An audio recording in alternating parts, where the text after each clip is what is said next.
الحمد للہ رب العالمین والصلاة والسلام علی اشرف الانبیاء والمرسلین وعلی نبینا محمد صلی اللہ علیہ وسلم وعلی آلہ وصحبہ اجمعین ومن تبعہم بإحسان الی یوم الدین، اما بعد۔ معزز ناظرین، آپ سبھی کا استقبال ہے ہماری اس خصوصی درس کتاب التوحید میں۔ اس سے پہلے 4 ایپیسوڈ ہم نے کتاب التوحید کے اوپر آپ احباب کے سامنے پیش کیے تھے۔ باذن اللہ تعالی آج کا جو ہمارا درس ہے یہ باذن اللہ ایک 5واں درس ہوگا کہ جس کے اندر صاحب کتاب محمد بن عبد الوہاب رحمۃ اللہ علیہ نے اس پر ایک عنوان قائم کرتے ہوئے کہا کہ باب الدعاء الی شہادت اللہ الہ الا اللہ، کہ مطلب یہ ہے اس کا کہ لا الہ الا اللہ کی گواہی کی طرف لوگوں کو دعوت دینا۔ اس باب میں صاحب کتاب نے کل 3 نص پیش کیے ہیں، 3 دلائل پیش کیے ہیں، کہ جس میں سے قرآن مجید کی ایک آیت کریمہ اور نبی صلی اللہ علیہ وسلم کی 2 احادیث انہوں نے پیش کی ہیں۔ یہ گرچہ کہ درس ہمارا بڑا مختصر ہے لیکن انشاءاللہ تعالی بہت ہی اہمیت کے حامل ہے۔ سب سے پہلے جو قرآن مجید کی آیت کریمہ صاحب کتاب نے پیش کی ہے سورہ یوسف کی آیت نمبر 108 ہے، کہ جس میں اللہ سبحانہ وتعالی نے فرمایا قل هذه سبیلی ادعو الی اللہ علی بصیرۃ انا ومن اتبعنی وسبحان اللہ وما انا من المشرکین۔ معزز ناظرین، یہ آیت کریمہ سے صاحب کتاب نے اپنے درس کا آغاز کیا ہے۔ اس سے پہلے اگر ہم یہ ذرا غور کریں کہ صاحب کتاب نے جو عنوان قائم کیا کہ مطلب یہ ہے کہ لا الہ الا اللہ کی طرف لوگوں کو دعوت دینا، یہ باب صاحب کتاب نے کیوں قائم کیا ہے؟ اس کا جواب محمد ابن صالح العثیمین رحمۃ اللہ علیہ نے اپنی جو کتاب التوحید کی جو شرح ہے القول المفید علی کتاب التوحید، اس کتاب کے اندر انہوں نے ایک نقطہ یہ بیان کیا۔ وہ کہتے ہیں کہ جیسے صاحب کتاب نے اس سے پہلے لا الہ الا اللہ یعنی توحید کی اہمیت، فضیلت اور عظمت کا تذکرہ کیا ہے، تو اس سے ایک بات یہ معلوم ہوتی ہے کہ انسان کے اوپر سب سے پہلا فرض یہی ہوتا ہے کہ وہ انسان توحید کو اختیار کرے۔ جب ایک انسان توحید کو اختیار کرتا ہے تو گویا کہ وہ اپنی اصلاح کر لیتا ہے، دنیا اور آخرت کے اندر کامیاب ہو جاتا ہے۔ توحید اختیار کرنے کے بعد وہ انسان اپنے آپ کو نار جہنم سے بچا لیتا ہے۔ تو جس طریقے سے ایک انسان توحید اختیار کرتے ہوئے اپنی اصلاح کرتا ہے، تو اسی لیے اب ضروری ہے، لازم ہے، واجب ہے کہ وہ اسی طریقے سے لوگوں کو بھی لا الہ الا اللہ یعنی توحید کی طرف دعوت دے۔ اسی لیے صاحب کتاب نے یہ عنوان قائم کیا، یہ باب قائم کیا، اور بتانا مقصود یہ ہے کہ جس طریقے سے ہم اپنی اصلاح کرتے ہیں، اپنے آپ کو نار جہنم سے بچاتے ہیں، لازم ہے، ضروری ہے کہ لوگوں کی بھی فکر کرتے ہوئے، ہم لوگوں کو بھی نار جہنم سے بچانے کی فکر کرتے ہوئے ہم اللہ سبحانہ و تعالیٰ کے دین کی طرف یعنی توحید کی طرف ہم ان کو دعوت دیں۔ جو آیت میں نے آپ کے سامنے پڑھی ہے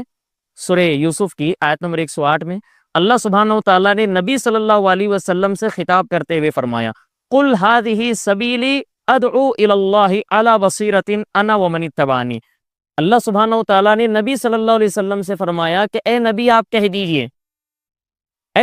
کہہ دیجئے کہ میں اور میری پیروی کرنے والے لوگ اللہ سبحانہ و تعالیٰ کی طرف بصیرت اور علم کی بنیاد پہ دعوت دیتے ہیں۔ وسبحان اللہ، اللہ سبحانہ و تعالیٰ کی ذات بڑی پاک ہے۔ وما انا من المشرکین، اور میں مشرکوں میں سے نہیں ہوں۔ اب اس آیت کریمہ کو اصل سمجھنا یہ ہے کہ نبی صلی اللہ علیہ وسلم سے اللہ تعالیٰ فرما رہے ہیں کہ آپ کہہ دیجئے کہ آپ اللہ تعالیٰ کی راہ یعنی اللہ سبحانہ و تعالیٰ کی دین کی جانب لوگوں کو دعوت دینے والے ہیں۔ لہٰذا اس آیت کریمہ کے اندر یہی لفظ ہے جو بطور شاہد ہے کہ پیارے نبی صلی اللہ علیہ وسلم ہو یا دنیا کے اندر جتنے بھی پیغمبر جو بھیجے گئے ہیں، وہ سارے پیغمبروں کا ایک ہی مشن تھا، ایک ہی مقصد تھا کہ لوگوں کو اللہ سبحانہ و تعالیٰ کی دین کی طرف بلائیں، توحید کی طرف بلائیں، اور لوگوں کو ہمیشہ کے لیے نار جہنم سے بچانے کی فکر کیے جائے۔ لہٰذا اللہ سبحانہ و تعالیٰ اس آیت کریمہ کے اندر فرما رہے ہیں آپ کہہ دیجئے کہ میں لوگوں کو اللہ تعالیٰ کے دین کی طرف یعنی توحید کی طرف بلاتا ہوں، اور ساتھ میں یہ کہہ رہے ہیں جو میری پیروی کرنے والے لوگ ہیں وہ بھی اس دین کی طرف بلاتے ہیں، اللہ کی طرف بلاتے ہیں۔ اسی لیے آپ دیکھیں گے کہ اس آیت کریمہ کی شرح میں یا تفسیر میں اہل علم نے ایک نقطہ یہ بیان کیا ہے، وہ کہتے ہیں کہ یہاں پر دعات کی دو قسمیں ہوتی ہیں، مطلب دائی جو ہوتا ہے اس کی دو قسمیں ہوتی ہیں، بلانے والا اللہ سبحانہ و تعالیٰ کے دین کی طرف بلانے والا ہوتا ہے، اور دوسرا یہ ہے جو اپنی ذات کی طرف بلانے والا ہوتا ہے، اللہ تعالیٰ کے دین کی طرف بلانے والا نہیں ہوتا۔ تو پیارے نبی صلی اللہ علیہ وسلم سے اللہ فرما رہے ہیں کہ آپ کہہ دیجئے کہ آپ اپنی طرف بلانے والے نہیں ہیں، اپنے خواہشات کی طرف بلانے والے نہیں ہیں، غیر اللہ کی دعوت دینے والے نہیں ہیں، صرف اور صرف اللہ سبحانہ و تعالیٰ کے دین کی طرف بلانے والے ہیں، کلمہ توحید لا الہ الا اللہ کی آپ دعوت دینے والے ہیں۔ تو لہٰذا معلوم یہ ہوا کہ ہم نبی صلی اللہ علیہ وسلم کے امتی جہاں پر ہیں تو ہمارا یہ فریضہ ہے کہ ہم بھی لوگوں کو اپنی طرف دعوت دینے کے بغیر، غیر اللہ کی طرف دعوت دینے کے بغیر، اللہ سبحانہ و تعالیٰ کے دین، کتاب و سنت کی صرف اور صرف اسی کی تعلیم دینی ہے اور اسی کی طرف لوگوں کی رہنمائی کرنی ہے۔ لا الہ الا اللہ کا پاٹ اور لا الہ الا اللہ کا سبق ہمیں سب سے پہلے دینے کی ضرورت۔ اور آگے اللہ فرما رہے ہیں وسبحان اللہ، اللہ سبحانہ و تعالیٰ کی ذات بڑی پاک ہے۔ اسی سے ایک معلوم ہوا کہ جو بھی دائی اللہ سبحانہ و تعالیٰ کے دین کی طرف بلاتا ہے تو گویا کہ وہ اللہ سبحانہ و تعالیٰ کو پاک قرار دے رہا ہے۔ جو انسان توحید پرست موحد انسان ہوتا ہے وہ اللہ سبحانہ و تعالیٰ کو ہر عیب سے پاک سمجھتا ہے۔ اس کے برعکس اگر ہم دیکھیں گے جو ایک مشرک انسان ہوتا ہے گویا کہ وہ مشرک انسان اللہ سبحانہ و تعالیٰ کو نعوذ باللہ من ذالک، اللہ سبحانہ و تعالیٰ کو ہر عیب سے پاک قرار نہیں دے رہا ہے۔ اسی لیے آیت کریمہ کے اندر اللہ فرما رہے ہیں وسبحان اللہ، اللہ سبحانہ و تعالیٰ کی ذات بڑی پاک ہے، ہر قسم کے عیب اور نقص سے اللہ تعالیٰ پاک ہے۔ وما انا من المشرکین، اور میں مشرکوں میں سے نہیں ہوں، میں شرک کی دعوت نعوذ باللہ نہیں دیتا۔ تو یہ پہلی آیت کریمہ ہے۔ اب آپ دیکھیں گے اہل علم نے اس آیت کریمہ کی تفسیر میں ایک بات یہ بتائی کہ پیارے نبی صلی اللہ علیہ وسلم سے کہا گیا علی بصیرتن، بصیرت کی بنیاد پہ آپ لوگوں کو دعوت دیجئے۔ یہ بصیرت کا مطلب کیا ہے؟ اہل علم نے بتایا، اس کی تفسیر کی، کہا کہ علم سے، کہا کہ علم کے بنیاد پہ میں لوگوں کو دعوت توحید دیتا ہوں۔ اور اہل علم نے یہ بھی بیان کیا، کہا کہ تین باتیں اس کے اندر اہل علم نے ذکر کی۔ ایک تو یہ ہے کہ شرعی علم کے بنیاد پہ میں لوگوں کو دعوت دیتا ہوں۔ اسی سے معلوم ہوا کہ توحید کی دعوت دینے والے انسان کے لیے ضروری ہے کہ وہ سب سے پہلے توحید اور شرک سے متعلق جتنا ہو سکے علم حاصل کرے اور علم کی بنیاد پر ہی لوگوں کی اصلاح کرے، لوگوں کو دعوت دے۔ اور دوسرا یہ بتایا گیا، کہا کہ ایک ہوتا ہے جب انسان دعوت دے رہا ہوتا ہے اس کے لیے لازم ہے، ضروری ہے کہ وہ جس کو دعوت دے رہا ہے، جو مدعو ہے، اس کی حالت سے واقف ہونا ضروری ہے، اور اسی طریقے سے اس انسان کے لیے یہ بھی ضروری ہے کہ وہ حکمت کی بنیاد پر لوگوں کو دعوت دے۔ اب اللہ سبحانہ و تعالیٰ نے سورۃ النحل کی آیت نمبر 125 میں اسی بات کا حکم پیارے نبی صلی اللہ علیہ وسلم کو اللہ تعالیٰ نے دیا۔ ان الفاظ میں اللہ تعالیٰ نے کہا کہ ادعو الی سبیل ربک بالحکمت والموعظۃ الحسنۃ وجادلہم باللتی ہی احسن۔ اللہ سبحانہ و تعالیٰ نے کہا نبی صلی اللہ علیہ وسلم سے کہ آپ اپنے رب کی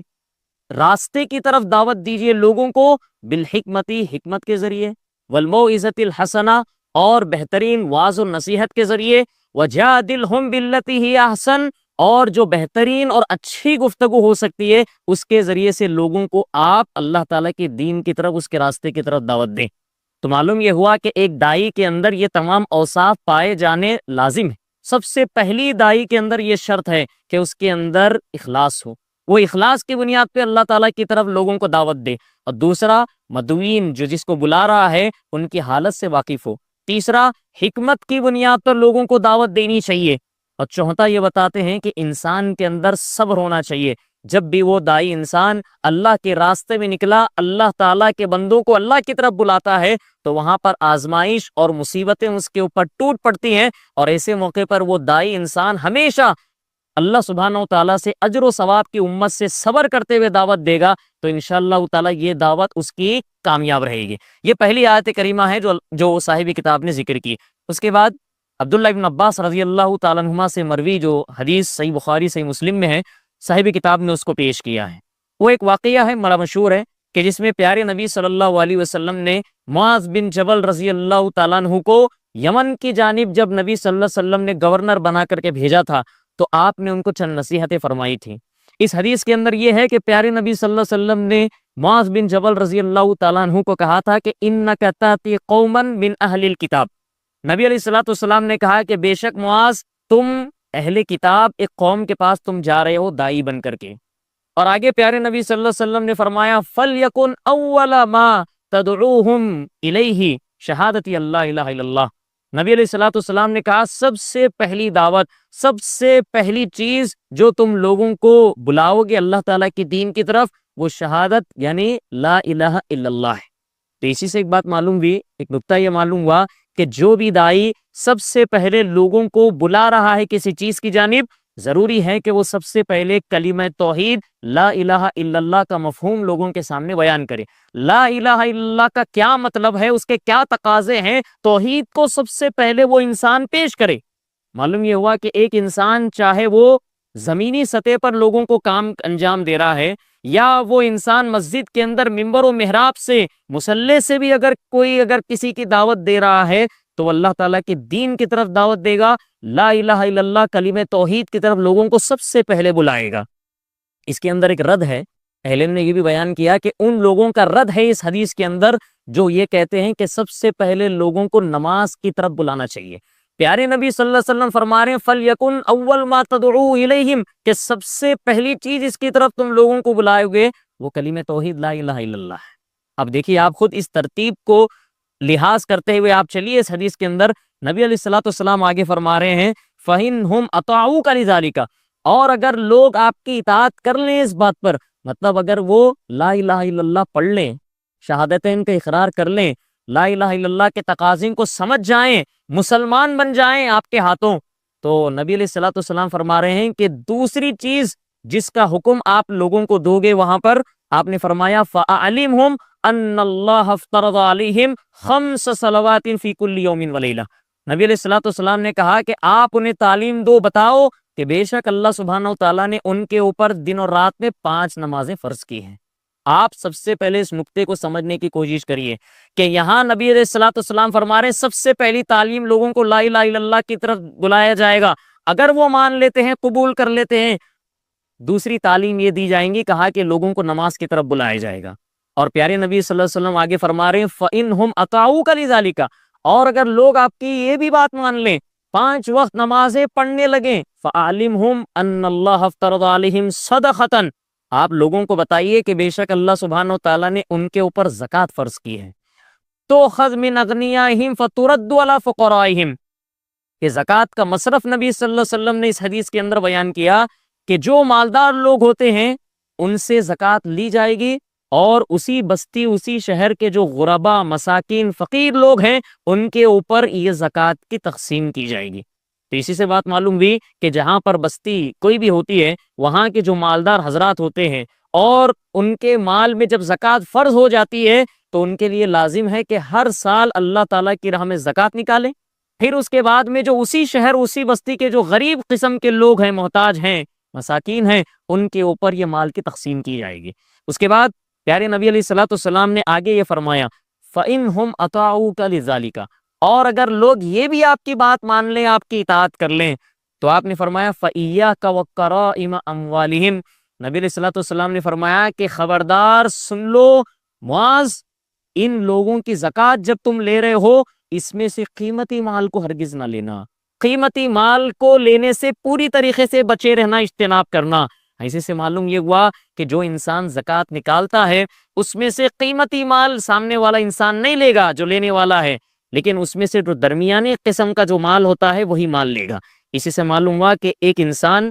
نعوذ باللہ من ذالک زکوٰۃ جب نکال رہا ہے تو اس کے اندر جو بھی چیز وہ دیتا ہے گھٹیا قسم کا مال نہیں ہونا چاہیے، بلکہ ایک انسان کے لیے ضروری ہے کہ درمیانی قسم کا جو مال ہوتا ہے وہ مال اسے دینا چاہیے۔ آگے نبی علیہ الصلوۃ والسلام نے آخری نصیحت اس حدیث کے اندر معاذ بن جبل رضی اللہ تعالیٰ عنہ کو کہتے ہوئے فرمایا وَاتَّقِ دعوۃ المظلوم آپ نے فرمایا کہ معاذ مظلوم کی بد دعا سے بچو، فَإِنَّهُ لَيْسَ بَيْنَهَا وَبَيْنَ اللَّهِ حجاب کہ اسی لیے کہ بے شک اللہ سبحانہ و تعالیٰ اور اس مظلوم انسان کے بد دعا کے درمیان کوئی آڑ، کوئی اوٹ، کوئی دیوار نہیں۔ یہاں نبی علیہ الصلوۃ والسلام یہ فرما رہے ہیں کہ اگر آپ ان کے قیمتی مالوں کو اگر ان سے وصول کر لیں گے تو یہ ایک معنی میں ایک قسم کا یہ ظلم ہو جائے گا معاذ، اور ایسے موقع پر کوئی انسان اگر بد دعا کر لے گا اللہ سبحانہ و تعالیٰ ایسے انسان کے بد دعا کو فوراً قبول کر لیتے ہیں۔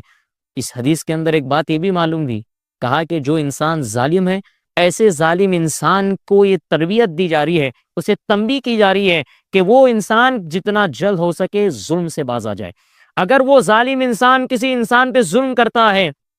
اگر کوئی انسان بیچارہ مظلوم ہے، اللہ سبحانہ و تعالیٰ کے حضور ہاتھ اٹھا کر کے اگر وہ انسان ظالم پر بد دعا کرے گا، اللہ سبحانہ و تعالیٰ ایسے مظلوم انسان کے بد دعا کو قبول کر کے دنیا اور آخرت کے اندر ایسے ظالم انسان کو ہلاک اور برباد اور تباہ کر دے گا۔ یہ تو دوسری حدیث رہی۔ ایک تیسری حدیث کہ جو صاحب کتاب نے بہرحال پیش کی ہے، یہ حدیث بھی صحیح بخاری صحیح مسلم میں ہے کہ جس میں راوی سہل ابن سعد الساعدی رضی اللہ تعالیٰ عنہ ہیں۔ یہ بھی ایک بڑا مشہور واقعہ ہے کہ جس کے اندر پیارے نبی صلی اللہ علیہ وسلم نے خیبر کے دن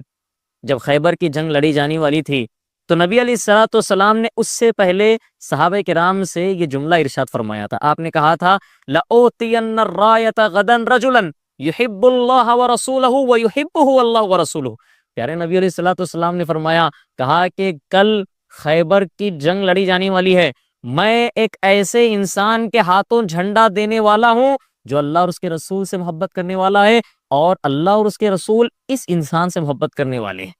اب آپ دیکھیے کہ یہاں ایک بات معلوم ہوئی، کہا کہ نبی صلی اللہ علیہ وسلم جنگ سے پہلے ایک سپہ سالار مقرر کرتے تھے، ایک قائد مقرر کرتے تھے کہ جس کے ہاتھ میں جھنڈا ہوتا وہ پورے جیش کا، پوری قوم کا سربراہ ہوتا تھا، اور اس کے ماتحت میں لوگ جنگ لڑتے تھے۔ تو پیارے نبی صلی اللہ علیہ وسلم نے اس شخص کا نام نہیں لیا، آپ نے کہا کہ کل ایک انسان کو میں جھنڈا دینے والا ہوں، اور اتنی عظیم فضیلت آپ نے بتائی کہ یہ انسان اللہ اور اس کے رسول سے محبت کرتے ہیں، اللہ اور اس کے رسول اس سے محبت کرتے ہیں۔ اور حدیث کے اندر آگے آتا ہے، راوی کہتے ہیں نبی علیہ الصلوۃ والسلام نے کہا یفتح اللہ علی یدی، اللہ سبحانہ و تعالیٰ یہ جنگ ان کے ہاتھوں جتانے والا ہے، فتح و کامرانی ایسے انسان کو ملنے والی ہے۔ تو اس کے بعد میں راوی کہتے ہیں فبات الناس یدوکون لیلتہم، کہ جتنے صحابہ کرام جتنے لوگ تھے وہ سارے کے سارے لوگ رات بھر سو نہ سکے۔ یعنی یہی ہر ایک کی تمنا تھی، یہی ہر ایک کی خواہش تھی کہ یہ کون شخص ہے جس کو اللہ سبحانہ و تعالیٰ کل جھنڈا دینے والے ہیں، جس کے ہاتھوں یہ جنگ فتح اور کامرانی میں تبدیل ہونے والی ہے، اور وہ اللہ اور اس کے رسول کے محبت کا مستحق ہونے والا ہے۔ تو یہاں سب کے سب یہی چاہ رہے تھے کہ یہ جھنڈا نبی علیہ الصلوۃ والسلام اس صحابی کو دے دیں، اس شخص کو دے دیں۔ تو ایسے موقع پر جب صبح ہوئی، سارے صحابہ، سارے لوگ نبی علیہ الصلوۃ والسلام کے پاس تشریف لے گئے، اور نبی علیہ الصلوۃ والسلام نے بس ایک ہی سوال کیا۔ آپ نے فرمایا این علی بن ابی طالب، آپ نے فرمایا کہ علی بن ابی طالب کہاں ہیں؟ تو کہا یہ گیا کہ علی بن ابی طالب کی آنکھ میں تکلیف ہے۔ نبی علیہ الصلوۃ والسلام نے جیسی سنا کہ علی رضی اللہ تعالیٰ عنہ بیمار ہیں، ان کے آنکھ میں ایک قسم کی تکلیف ہے، تو نبی علیہ الصلوۃ والسلام نے بلوا بھیجا، صحابہ کو کہا کہ علی کو بلا لاؤ رضی اللہ تعالیٰ عنہ۔ تو صحابہ کرام گئے، علی رضی اللہ تعالیٰ عنہ کو کہا کہ نبی صلی اللہ علیہ وسلم آپ کو بلا رہے ہیں۔ تو جب علی رضی اللہ تعالیٰ عنہ نبی علیہ الصلوۃ والسلام کے پاس آئے، راوی کہتے ہیں فبصق فی عینیہ، نبی علیہ الصلوۃ والسلام نے ان کے آنکھوں میں اپنا لعاب دہن داخل کیا، یعنی پیارے نبی علیہ الصلوۃ والسلام نے اپنا لعاب، اپنا تھوک علی رضی اللہ تعالیٰ عنہ کے دونوں آنکھوں میں ڈال دیا، اور جیسی ڈالا علی رضی اللہ تعالیٰ عنہ وہیں پر اللہ تعالیٰ کے حکم سے شفا یاب ہو گئے، اور ایسا ہو گیا گویا کہ کبھی ان کی آنکھ میں کوئی تکلیف ہی نہیں تھی۔ پھر اس کے بعد نبی صلی اللہ علیہ وسلم نے علی رضی اللہ تعالیٰ عنہ کے ہاتھوں وہ جھنڈا تھما دیا، اور آپ نے فرمایا انفذ علی رسلک، آپ نے فرمایا کہ کہا کہ آپ سپہ سالار ہو، آپ کے ماتحت یہ سارے صحابہ کرام جنگ لڑیں گے، آپ لہٰذا خیبر کے میدان میں چلے جائیے اور بڑے اطمینان کے ساتھ جانا۔ نبی علیہ الصلوۃ والسلام نے ایک جنگ کا ادب سکھایا کہ ایک انسان جلد بازی نہ کر دے اور بڑے اطمینان کے ساتھ میں وہاں جنگ کے میدان میں پہنچ جائے۔ پیارے نبی صلی اللہ علیہ وسلم نے آگے فرمایا ثم ادعوہم الی الاسلام۔ آپ دیکھیے یہ ساری حدیث میں صاحب کتاب نے یہ ایک جو وجہ شاہد ہے، یہ جو ٹکڑا ہے اس حدیث کا، یہی اصل ہے۔ نبی علیہ الصلوۃ والسلام نے علی رضی اللہ تعالیٰ عنہ سے کہا کہ لوگوں کو اسلام کی طرف بلاؤ، اسلام کی طرف دعوت دو۔ ثم ادعوہم الی الاسلام، نبی علیہ الصلوۃ والسلام نے کہا کہ سب سے پہلے لوگوں کو اسلام کی طرف دعوت دو، اور آگے آپ نے فرمایا وَأَخْبِرْهُمْ بِمَا يَجِبُ عَلَيْهِمْ مِنْ حَقِّ اللَّهِ تَعَالَى فِيهِ، اور آپ فرمائیے کہ لوگوں پر اللہ تعالیٰ نے جو بھی چیزیں اپنے حقوق واجب کی ہیں وہ ساری چیزوں کا آپ ان کے سامنے تفصیل سے بیان کیجئے۔ آگے پیارے نبی صلی اللہ علیہ وسلم نے فضیلت بتاتے ہوئے علی رضی اللہ تعالیٰ عنہ سے بات ارشاد فرمائی، آپ نے کہا فَوَاللَّهِ لَأَن يَهْدِيَ اللَّهُ بِكَ رَجُلًا وَاحِدًا خَيْرٌ لَكَ مِنْ حُمُرِ النَّعَمِ، نبی علیہ الصلوۃ والسلام نے کہا کہ اے علی، قسم ہے اللہ سبحانہ و تعالیٰ کی، اگر تمہارے ہاتھوں ایک آدمی بھی اگر مسلمان ہو جائے، ایک آدمی بھی توحید پرست بن جائے، یہ تمہارے لیے سرخ اونٹوں سے بھی زیادہ بہتر ہے۔ تو نبی علیہ الصلوۃ والسلام نے دیکھیے علی رضی اللہ تعالیٰ عنہ کو جنگ سے پہلے ان کو یہ جملہ ارشاد فرمانا کہ لوگوں کو اسلام کی طرف دعوت دو، اسی سے صاحب کتاب یہ مسئلہ اخذ کر رہے ہیں، استنباط کر رہے ہیں کہ انسان کے لیے ضروری ہے کہ وہ سب سے پہلے لوگوں کو بھی اللہ سبحانہ و تعالیٰ کی دین کی طرف، اسلام کی طرف، کلمہ توحید لا الہ الا اللہ کی طرف دعوت دے، اس کے لیے ضروری ہے۔ اور آگے یہ فرما رہے ہیں کہ ایک انسان بھی انشاءاللہ اگر ہمارے ہاتھوں اسلام قبول کر لیتا ہے تو یہ ہمارے لیے دنیا اور ما فیہا کی ساری نعمتوں سے، دنیا اور ما فیہا کے سارے مال و متاع سے بہتر ہے۔ نبی علیہ الصلوۃ والسلام نے جو بات ارشاد فرمائی سرخ اونٹوں سے بہتر ہے، آپ نے یہ سرخ اونٹ کیوں استعمال کیا لفظ؟ اسی لیے اہل علم بتاتے ہیں کہ اس زمانے کے اندر عرب میں سب سے قیمتی سامان اور مال و متاع اگر کوئی تھا وہ اونٹ، اور اونٹ میں بھی سرخ قسم کا اونٹ بڑا قیمتی تھا۔ تو نبی صلی اللہ علیہ وسلم فرما رہے ہیں کہ آپ کو ایک جگہ سرخ اونٹ مل جائے اور ایک جگہ ایک آدمی آپ کے ہاتھوں اسلام قبول کر رہا ہے، ایک آدمی کا آپ کے ہاتھوں اسلام قبول کرنا یہ سرخ اونٹوں کے لے جانے سے زیادہ افضل ہے، سبحان اللہ۔ تو لہٰذا اس حدیث کے اندر یہ بھی بات معلوم ہوئی کہ انسان کو جتنا ہو سکے سب سے پہلے وہ دشمنان اسلام کے خلاف ہی کیوں نہ ہو، اور ہمارے سامنے اگر کوئی غیر مسلم ہو تو سب سے پہلے ہم اس کو اس کی فکر کرتے ہوئے، نار جہنم سے بچانے کی فکر کرتے ہوئے ہم اسے اسلام کی طرف، کلمہ توحید لا الہ الا اللہ کی طرف دعوت دیں گے۔ انشاءاللہ تعالیٰ وہ اگر ہماری دعوت قبول کر لیتا ہے، پھر اس کے بعد انشاءاللہ تعالیٰ جو بھی فرائض، جو بھی ارکان اسلام ہے، نماز ہے، روزہ ہے، زکوٰۃ ہے، حج ہے، یہ ساری چیزیں انشاءاللہ تعالیٰ بالترتیب آہستہ آہستہ سے انشاءاللہ تعالیٰ اگر ہم تعلیم اس کو دے دیں گے تو انشاءاللہ تعالیٰ وہ اللہ سبحانہ و تعالیٰ کے حکم سے، اس کے فضل سے انشاءاللہ ناری جہنم سے بچ سکتا ہے۔ یہ صاحب کتاب نے 3 دلائل بہرحال اس مختصر درس میں انہوں نے پیش کی ہیں۔ دعا کرتے ہیں اللہ تعالیٰ سے کہ اللہ سبحانہ و تعالیٰ ہم سب کو یہ جو درس آج ہم نے سماعت کیا ہے اس کو بہترین انداز میں اور خوب اچھے انداز میں سمجھنے، اور اللہ سبحانہ و تعالیٰ ان احادیث کے اندر، اس جو آیت کریمہ کے اندر جو حکم اللہ اور اس کے رسول صلی اللہ علیہ وسلم دے رہے ہیں، اس حکم کی پاسداری کرتے ہوئے، اس حکم پر عمل کرتے ہوئے ہم کو بھی اللہ سبحانہ و تعالیٰ داعی اسلام بنائے۔ اللہ سبحانہ و تعالیٰ جہاں تک ہو سکے اپنی استطاعت کے مطابق لوگوں کو اللہ تعالیٰ کے دین کی طرف، کلمہ توحید لا الہ الا اللہ کی طرف دعوت دینے کی اللہ ہم سب کو توفیق نصیب فرمائے، آمین۔ وصلی اللہ علی نبینا محمد وعلی آلہ وصحبہ اجمعین۔ السلام علیکم ورحمۃ اللہ وبرکاتہ۔